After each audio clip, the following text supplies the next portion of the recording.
ตำรวจภูธรอุทุมพรพิสัยจังหวัดศรีสะเกษเก็บธงกระดาษที่มีข้อความว่ากาโนนะคะหลังจากได้รับแจ้งจากทางอำเภอว่ามีผู้ประกอบการจำหน่ายสินค้าและกาแฟยี่ห้อนี้จะประชุมสภายิกและแจกธงประชาสัมพันธ์สินค้าเบื้องต้นทางเจ้าหน้าที่ขอความร่วมมือผู้ประกอบการให้งดใช้ธงที่มีข้อความนี้ค่ะเนื่องจากเกรงว่าอาจจะสร้างความเข้าใจผิดว่าเป็นการรณรงค์ไม่รับร่างรัฐธรรมนูญ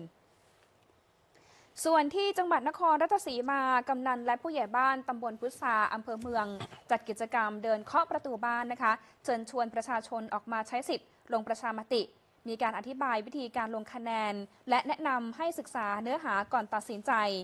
ขณะที่ผู้สูงอายุในพื้นที่จำนวนหนึ่งระบุว่าไม่เข้าใจการออกเสียงประชามติจึงอยากให้ผู้นำชุมชนหรือว่าผู้ที่มีความรู้ลงพื้นที่อธิบายสรุปเนื้อหาร่างรัฐธรรมนูญด้วย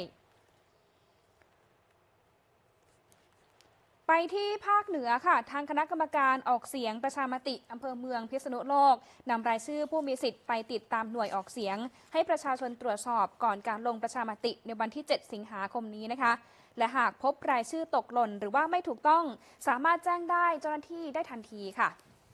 ส่วนที่จังหวัดเชียงรายทางเจ้าหน้าที่ได้ติดป้ายเชิญชวนประชาชนออกไปลงประชามติส่วนการรณรงค์ในพื้นที่ชายแดนนั้นมีชาวบ้านกลุ่มชาติพันธุ์อย่างพื้นที่อำเภอแม่สายและแม่ฟ้าหลวงนะคะซึ่งนายชุติเดชมีจันทร์ในอำเภอแม่สายก็ระบุว่าได้ประสานกับผู้นำหมู่บ้านให้ช่วยประชาสัมพันธ์ให้ประชาชนออกมาใช้สิทธิ์ให้ได้มากที่สุดค่ะ